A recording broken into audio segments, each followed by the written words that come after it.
સિમભાઈ છે જે અમને અત્યારે જે આવાસ યોજનાના મકાન માટે અમે આવ્યા છીએ, જે અમારે અહીંયા કોઈ વસ્તુ અમને કોઈ ભાડે આપતા નથી મકાન. અમારે ક્યાં જવું? આ નાના નાના બચ્ચા છે ને અહીંયા જે રવાપર રોડ ઉપર જે અત્યારે જે ગેરકાયદેસર જે જગ્યા છે એ ડેમોલેશન કરવામાં નથી આવતું ને અત્યારે જે ગરીબ માણસોનું જે આ મકાન છે એનું ડેમોલેશન કરો છો.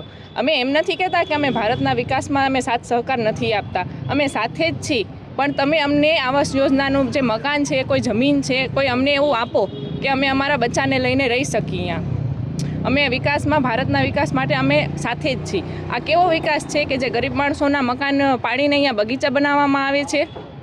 અમે સરકાર માટે એક જ માંગણી કરી છે કે તમે અમને આવાસ યોજના માટે મકાન આપો, રહેવા માટે મકાન આપો અમને. અમે લોકો આજે રજૂઆત કરવા સાહેબને આવ્યા છીએ કે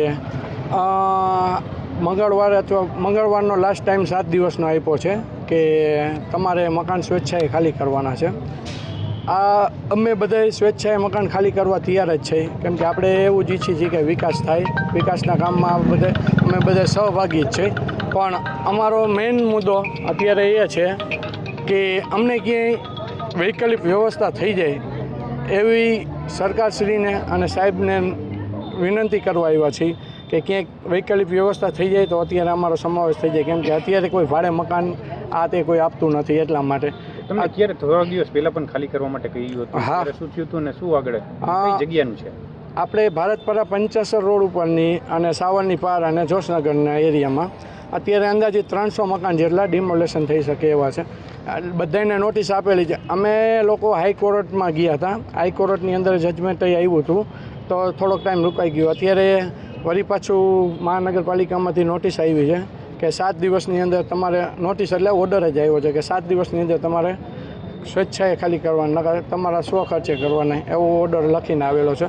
એટલે અમે ઓર્ડર વાંચ્યો તો અમને એમ થયું કે આ તો પાડવાનો ડિમોલેશનનો ઓર્ડર છે. એટલે અમે અત્યારે સાહેબને રજૂઆત કરવા આવ્યા છે, કેમ કે અમારી ક્યાંક જગ્યા થઈ જાય અથવા જે ખાલી પડ્યા છે આવાસ એમાં સમાવેશ થઈ જાય એવી રજૂઆત કરી કે તો અમે અત્યારે ઘર બાર વગરના ન થાય, કેમ કે આ બધા છોકરાને ગઈઢા બુઢાને લઈને જાસી ક્યાંય, કેમ કે ક્યાંય મકાન તો ભાડે મળતા નથી ને ક્યાંય મકાન ખાલી નથી. 300 પરિવાર એક હારે ક્યાં જશે મોરબીની અંદર? તમે જે મુખ્યમંત્રીને પ્રધાનમંત્રી આવાસ યોજનામાં જે કીધું માંગ કરી છે, એના માટે કંઈ ફોર્મની કંઈ ભરેલા છે? અમે ફોર્મ ભરેલા છે, 4 મહિના 6 મહિના પહેલાં ભરેલા છે.